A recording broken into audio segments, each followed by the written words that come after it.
Hi, I'm Tim. Welcome to Watchbox, and thanks for logging on. If you love this watch, email me directly, tmosso@thewatchbox.com. It's in the description below. Your purchase and pricing email question line for buying this Breguet or any watch you see on any Watchbox platform. Reach out to me directly for pricing. My email address is tmosso@thewatchbox.com.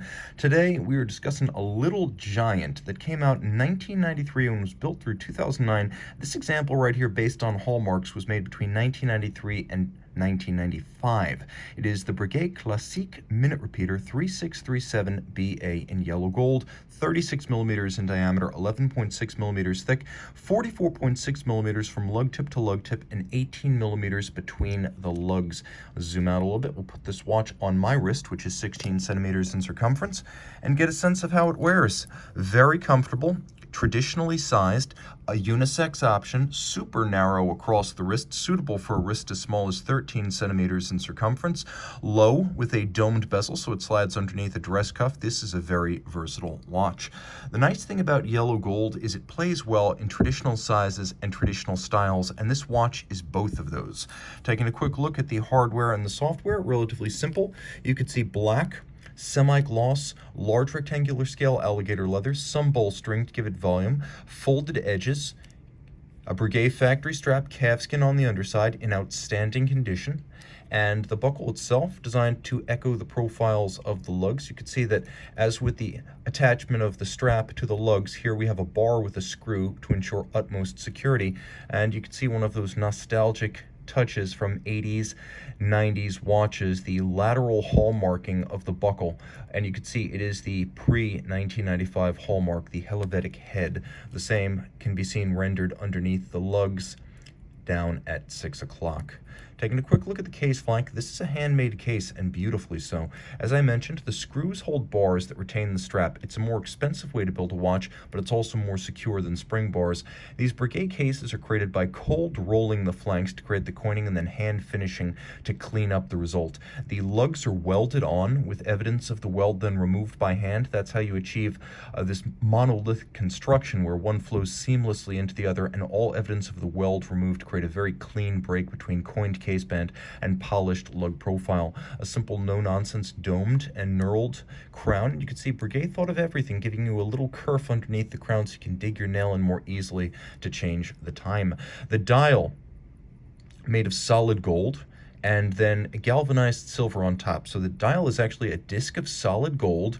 A rose lathe, or a rose engine, is then used to create several different reductively engraved, rather than stamped, reductively engraved patterns on the dial. The dimple track outboard, the clou de Paris at center, the basket weave on the small seconds, and then you can see there's a vague or wave style, and then a lovely rosette radial portrayal of silvered gold underneath on the 24-hour sub-register.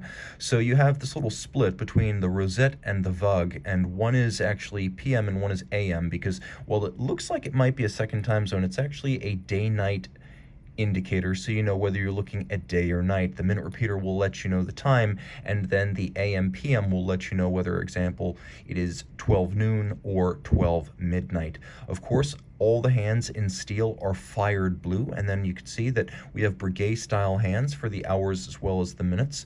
The timepiece on its reverse side is a wonderful anachronism. This is the Lemania 399 doing business as the Breguet 567. It is a vintage architecture with a lovely finger-style train proceeding from the center wheel all the way to the escapement. That finger-style array of freestanding bridges is a wonderful characteristic of many vintage minute repeater movements, and as you can see, it is beautifully finished. Manual wind, 40-hour power reserve. It beats away at an aesthetically pleasing and traditional 18,000 vibrations per hour. The 30 jewel movement is adjusted in 5 positions, and as you can see, finish is world-class. The anglage is a mile wide. The same treatment is rendered on all of the jewel and the screw sinks. You can see engine turning on the base plate in 2 different sizes, below the balance and also below the barrel itself. If you look carefully, you can see there is an extended and hand-decorated click spring That's a very traditional take on a click spring right there. You'll see the same as an homage on modern Laurent Ferrier calibers. It is alternately satinated and black polished with mirrored beveling on its side. You can see engraving of the bridge that bears the pivot for the barrel arbor, and then there's black polishing on the strikers for the minute repeaters. The timepiece is exquisite in every regard, with a handmade dial, handmade case, and a handmade and hand-finished caliber. What I'm going to do now is I'm going to adjust the watch to 12:59 so we can enjoy the sound along with the sights of the Breguet 3637BA. Let me see if I can nail this.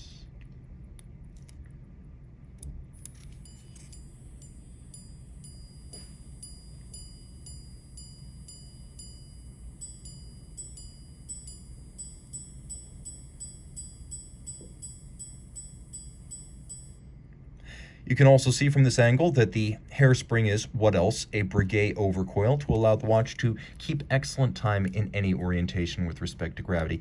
As with other minute repeaters, it has no water resistance, so you'll want to keep it high and dry.